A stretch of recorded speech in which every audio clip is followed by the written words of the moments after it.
ಮೈಸೂರಿನ ಚಾಮುಂಡಿಪುರಂ ವೃತ್ತದಲ್ಲಿರುವ ಕರ್ನಾಟಕ ರಾಜ್ಯ real estate welfare association ವತಿಯಿಂದ 69ನೇ ಕನ್ನಡ ರಾಜ್ಯೋತ್ಸವವನ್ನು ಹಮ್ಮಿಕೊಳ್ಳಲಾಗಿದ್ದು, ಹಾಗೆಯೇ ಹೊಸದಾಗಿ ರಿಯಲ್ ಎಸ್ಟೇಟ್ ಏಜೆಂಟುದಾರರಿಗೆ ಅನುಕೂಲವಾಗಲೆಂದು ಕಚೇರಿಯನ್ನು ತೆರೆದಿದ್ದು, ಕನ್ನಡ ರಾಜ್ಯೋತ್ಸವದ ಪ್ರಯುಕ್ತ ಆರೋಗ್ಯ ತಪಾಸಣಾ ಶಿಬಿರ ಹಾಗೂ ಸಾಂಸ್ಕೃತಿಕ ಕಾರ್ಯಕ್ರಮಗಳು ಅದ್ದೂರಿಯಾಗಿ ನೆರವೇರಿದವು.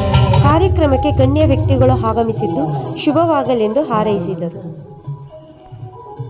ಜೊತೆಗೆ ಕಡುಬಡ ಕುಟುಂಬದ ವಿದ್ಯಾರ್ಥಿಗಳಿಗೆ ಸಹಾಯ ಮಾಡಲು ಉದ್ದೇಶಿಸಲಾಗಿದೆ. ಹೀಗೆ ಸಮಾಜದಲ್ಲಿ ಒಳ್ಳೆಯ ಕೆಲಸಗಳನ್ನು ಮಾಡುವ ಉದ್ದೇಶದಿಂದ ಈ ಅಸೋಸಿಯೇಷನ್ ಅನ್ನು ಪ್ರಾರಂಭಿಸಿದ್ದು, ಸ್ವಚ್ಛವಾದ ಉಚ್ಚಾರ ಇರ್ತಕ್ಕಂಥ ಭಾಷೆ ಮತ್ತೊಂದು ನಾವು ಇನ್ಯಾವುದು ಇಲ್ಲ ಅಂತ ಹೇಳಲಿಕ್ಕೆ ಸಾಧ್ಯ ಇರ್ತಕ್ಕಂಥ ಭಾಷೆ ಇದು.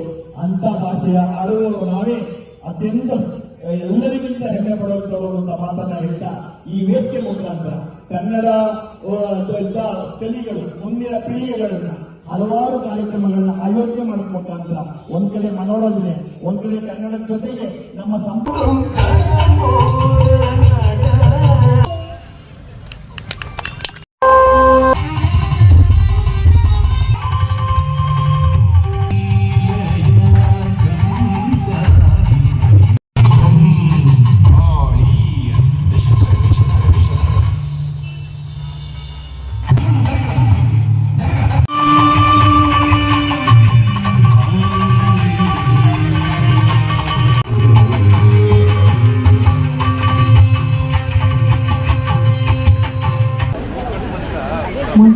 ಪ್ರಸ್ತುತಿ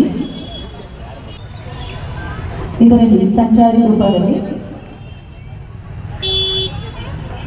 ಆತ್ಮಲಿಂಗವನ್ನ ಸ್ಥಾಪಿಸಿದ ರಾವಣನ ಸನ್ನಿವೇಶವನ್ನ ನೋಡಬಹುದು.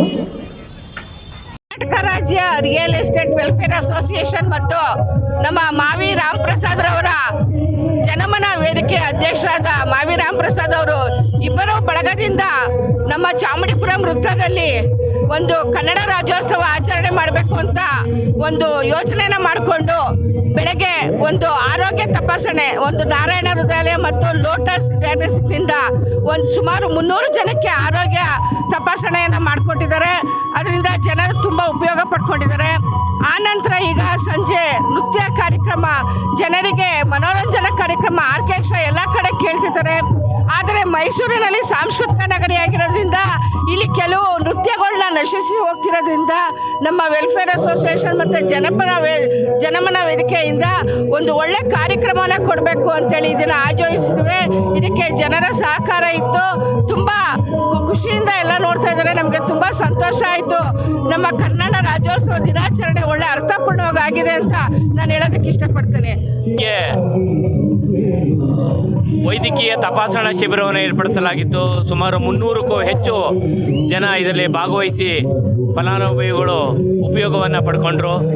ಬಂಧುಗಳೇ, ಕನ್ನಡ ರಾಜ್ಯೋತ್ಸವವನ್ನು ವಿಶಿಷ್ಟ ರೀತಿಯಲ್ಲಿ ಆಚರಣೆ ಮಾಡಬೇಕು ಅನ್ನುವಂಥ ದೃಷ್ಟಿಯಿಂದ ಇವತ್ತು ಭರತನಾಟ್ಯ ನಮ್ಮ ಕಾರ್ಯಕ್ರಮವನ್ನು ಮಾಡಿಕೊಂಡು ಕಲಾವಿದರಿಗೆ ಪ್ರೋತ್ಸಾಹವನ್ನು ಕೊಡುವಂಥದ್ದನ್ನು ಮಾಡ್ತಾ ಇದೆ.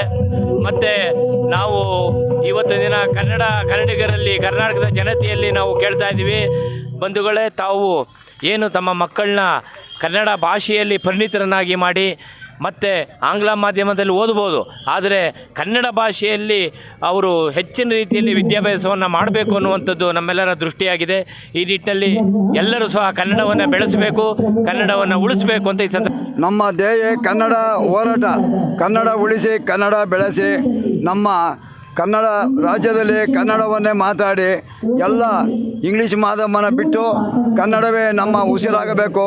ಕನ್ನಡಕ್ಕಾಗಿ ನಮ್ಮ ಹೋರಾಟ. ಕರ್ನಾಟಕ ರಾಜ್ಯ ರಿಯಲ್ ಎಸ್ಟೇಟ್ ವೆಲ್ಫೇರ್ ಅಸೋಸಿಯೇಷನ್ ವತಿಯಿಂದ ಇವತ್ತು ಹಾಗೂ ಸ್ನೇಹ ಬಳಗ ಕಡೆಯಿಂದ ಇವತ್ತು ಅದ್ಭುತವಾದ ಕಾರ್ಯಕ್ರಮ. ಚಾಮುಂಡಿಪುರಂ ಜನತೆ ಅವರ ಆಶೀರ್ವಾದ, ಗುರುವಿರ ಆಶೀರ್ವಾದದಿಂದ ಇವತ್ತು ಒಳ್ಳೆ ಕಾರ್ಯಕ್ರಮ ಮೂಡಿ ಬರ್ತಾ ಇದೆ. ಎಲ್ಲ ಚಾಮುಂಡಿಪುರಂನ ಜನತೆ ಒಂದು ಒಳ್ಳೆ ರೀತಿಯಲ್ಲಿ ಅದನ್ನು ಸವಿಯುತ್ತಿದ್ದಾರೆ. ಹಾಗಾಗಿ ಇಲ್ಲಿ ಬಂದಿರುವಂಥ ಈ ಕಾರ್ಯಕ್ರಮಕ್ಕೆ ನಮಗೆ ಸಾಥ್ ಕೊಟ್ಟಂತಹ ಹಾಗೂ ಕರ್ನಾಟಕ ರಾಜ್ಯ ರಿಯಲ್ ಎಸ್ಟೇಟ್ ವೆಲ್ಫೇರ್ ಅಸೋಸಿಯೇಷನ್ನ ಎಲ್ಲ ಪದಾಧಿಕಾರಿಗಳು, ಎಲ್ಲ ಚಾಮುಂಡಿಪುರಂ ಜನತೆಗೆ ನಮ್ಮ ಸಂಘದ ಪರವಾಗಿ ಧನ್ಯವಾದಗಳನ್ನು ಹೇಳಬಯಸುತ್ತೇನೆ. ಈ ಒಂದು ಕಾರ್ಯಕ್ರಮವನ್ನು ಕರ್ನಾಟಕ ರಾಜ್ಯ ರಿಯಲ್ ಎಸ್ಟೇಟ್ ವೆಲ್ಫೇರ್ ಅಸೋಸಿಯೇಷನ್ ಮತ್ತು ಜನಮನ ವೇದಿಕೆಯ ಅಧ್ಯಕ್ಷರು, ಮಾಜಿ ಮಹಾನಗರ ಪಾಲಿಕೆ ಸದಸ್ಯರಾದಂಥ ಮಾವಿರಾಮ್ ಪ್ರಸಾದ್ ರವರು ಆಶ್ರಯದಲ್ಲಿ ನೆರವೇರಿಸಿ ತುಂಬ ವಿಜೃಂಭಣೆಯಿಂದ ಈ ಕಾರ್ಯಕ್ರಮವನ್ನು ನೆರವೇರಿಸಿದ್ದಾರೆ. ಇಲ್ಲಿ